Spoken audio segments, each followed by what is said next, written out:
It's time for Let's Get Real with your host from Bob Richards and Associates, Bob Richards. Well, Bob Richards, how the heck are you? Michael, here we are again. Wow. It's amazing. It's like we never left. I know.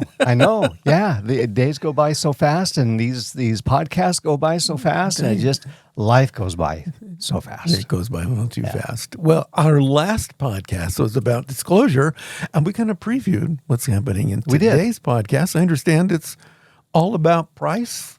I understand that Chapter 1, verse 1 is location, location, location. What's Chapter 1, verse 2? Yeah, it is just that, Michael. It is price, price, and price. Now, you probably have seen a TV commercial with Jonathan from Colonial Penn that says, it's all about price, price, and price. Okay, I'm not here to duplicate him by any means, but the subject matter is valid for insurance, and certainly it's valid for home sales and home purchases.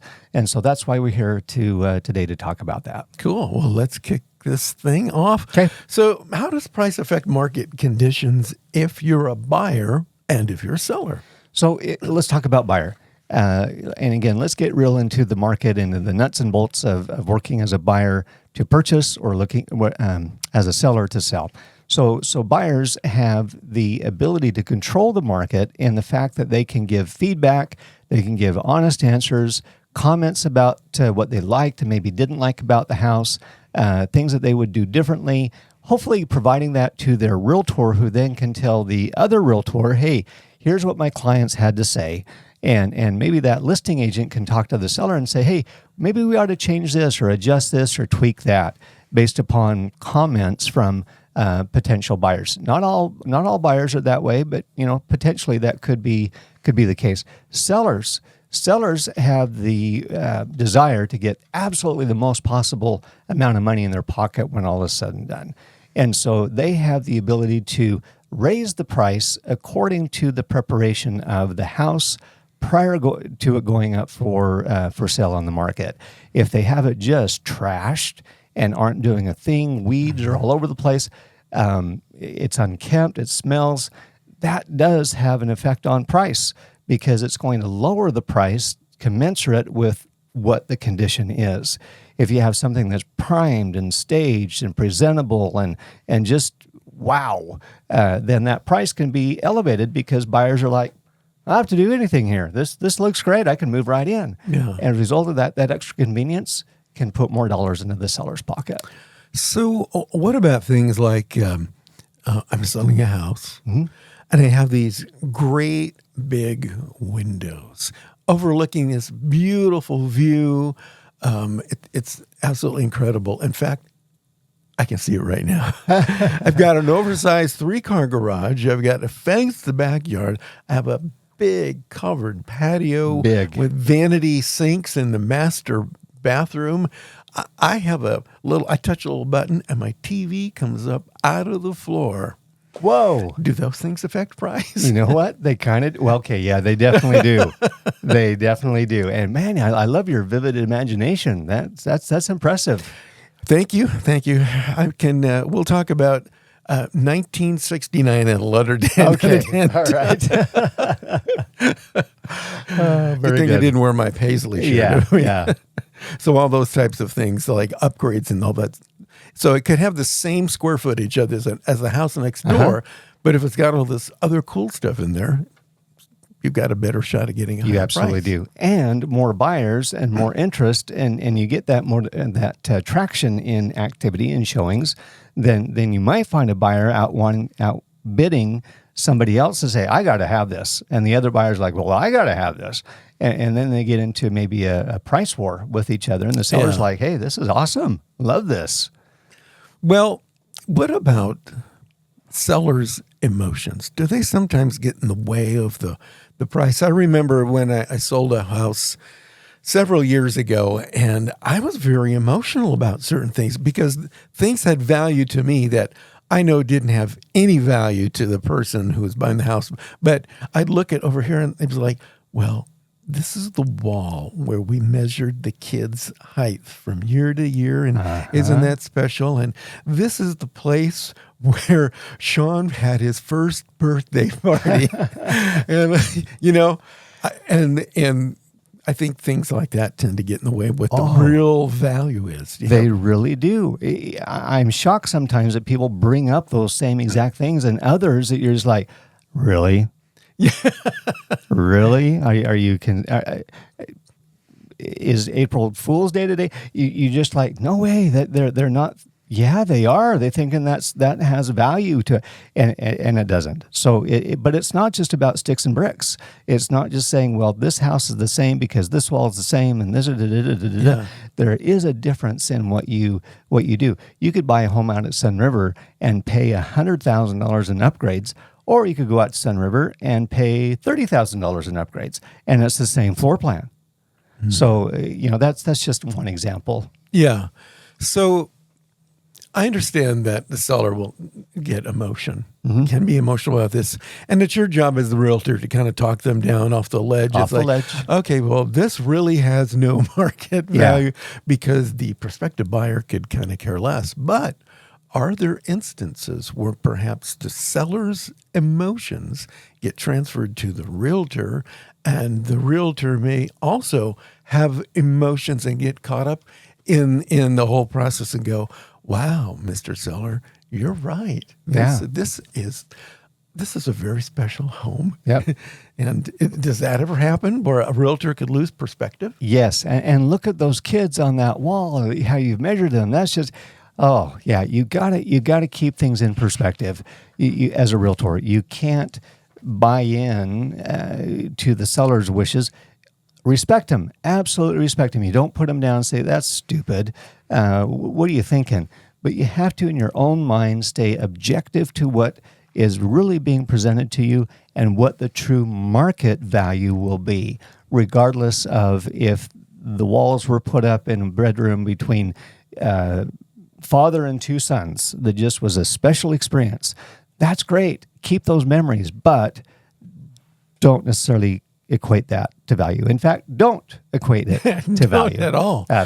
Well, I know one of the things we're going to talk about today is market value. But before we get into market value, I understand that since we're speaking of emotions, understand that you have a home that you would like to share to help stir up the buyer's emotions. You'd like to have them see and buy. You know, it's interesting that as you described that house just a couple minutes ago, it exists. It's alive. Where is it? So, oh my gosh, there it is. This is a great house out in Southgate, Michael. It is right by the Southgate Golf Course, but it's elevated up above everybody else. So you have some great views. See those big windows that you were talking about there? Isn't that kind of cool?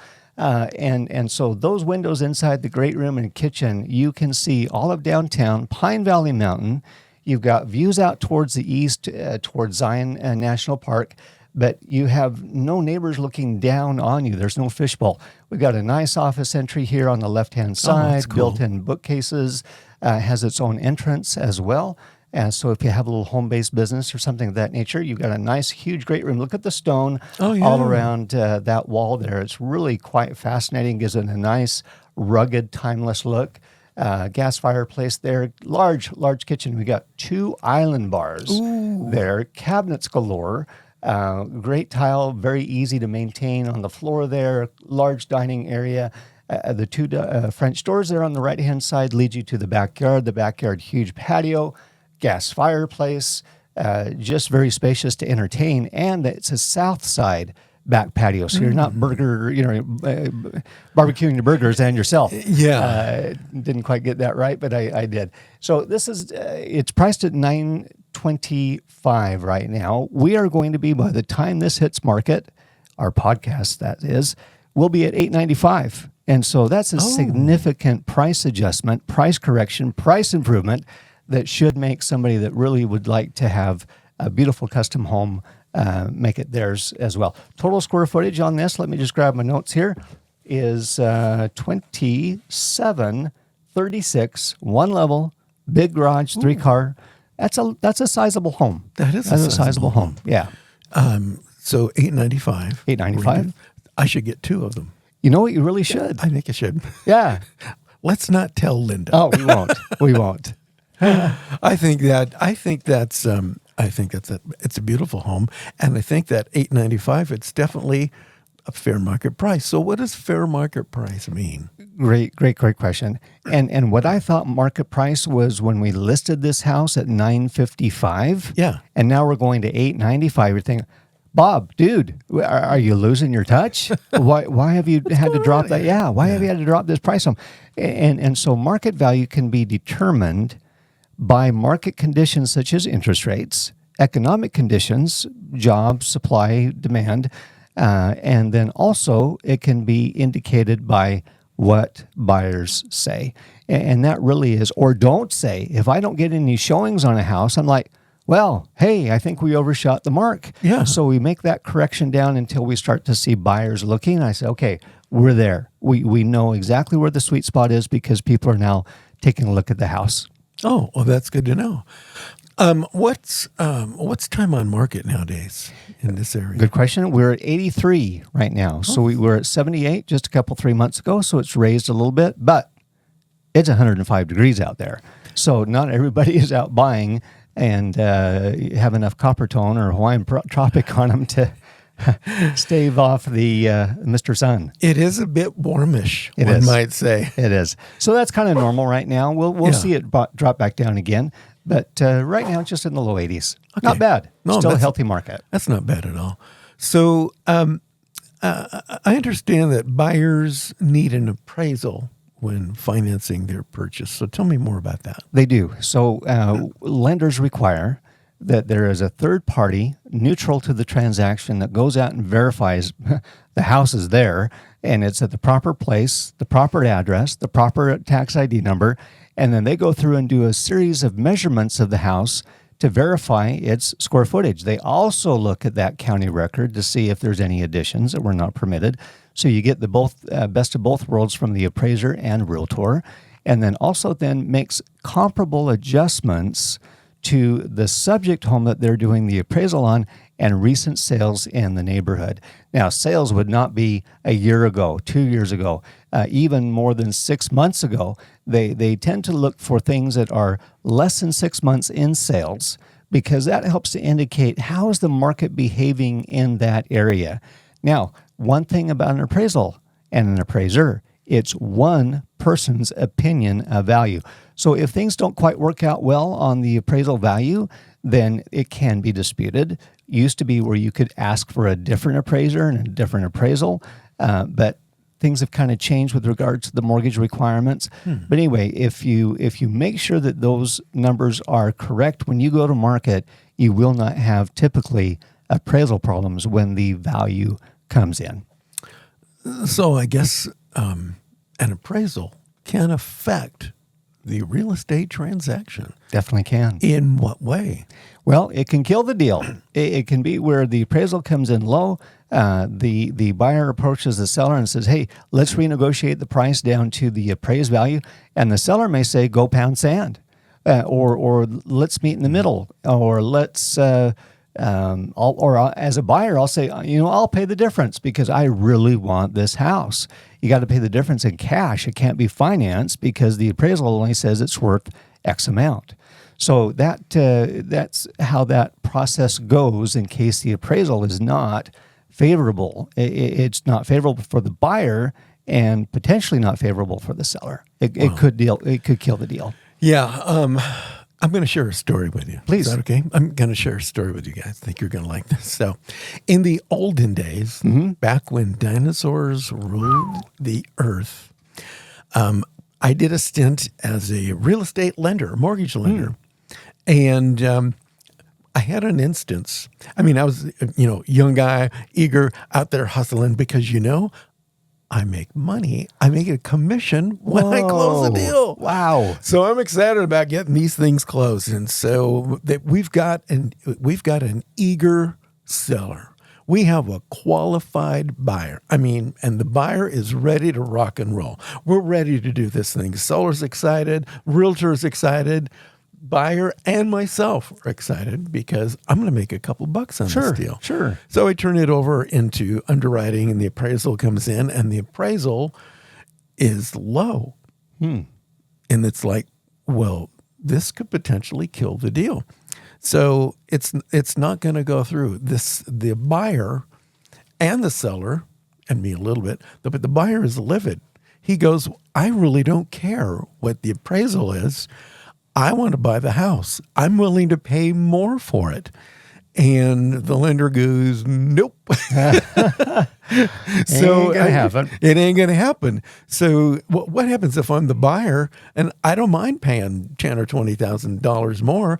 It's my money. Let me go buy the house. You can certainly do that. As long as that comes out of your pocket in cash for that difference, then you're taking the risk that the value of the house may eventually be what you pay for it, but you're saying, hey, for now, I want the house. I don't care. I will make up the difference in cash. This is my house to buy. And so absolutely you can do that. That is not something that would be denied or something that would be discouraged, because the banks or mortgage companies' value or their position is in place. They're protected. So if they would love to have you default, because they're going to be obtaining basically the extra amount that you've put into the house and then the actual down payment. So they're like, hey, if you get foreclosed on, we've got a nice little windfall because of the down payment that we take back from what would be your equity. Yeah, I think that deal may have gone through after some negotiations with the buyer and the seller. I think they had to throw some cash in there to get the thing done. So, Bob, I'm gonna preview a little bit about our next upcoming podcast, but I'm sure you've heard this before. You know, Bob, seems to me that you have a really easy job. I mean, this is an easy business. All you need, you don't really have to do any marketing. You don't have to do any promotion or advertising because, well, they get the appraisal. This is the value of the house.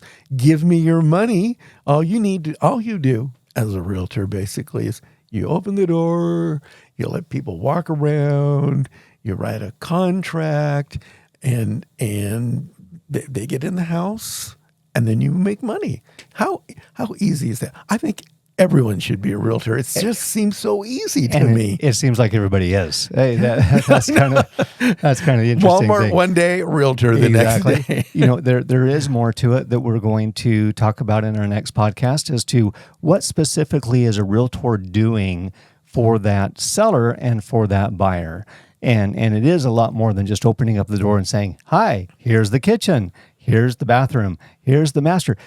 Sign here, press hard, and I'll see it closing. Yeah. No, there's so much more to it. There's hours and hours and hours that are spent in having this come together in order for it to come to a successful sale or purchase. I think that people don't realize or appreciate all the work that you as a realtor and all the other realtors do to help bring to pass the closing of these homes.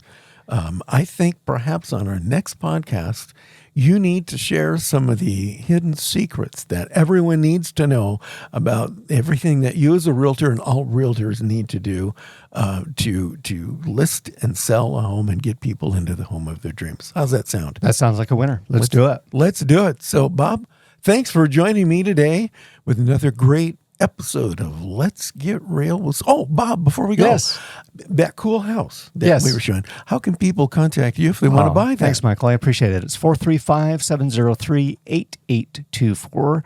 They can call me. They can text me again, 435-703-8824. And what's your website? BuyUtah.com. That's BUYUTAH.com. Cool. Bob, we'll see you again next time with another episode of Let's Get Real. This has been Let's Get Real with Bob Richards from Bob Richards & Associates.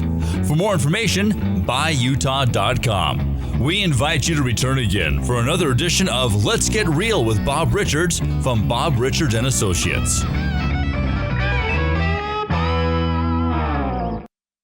This has been a production of One to One Network.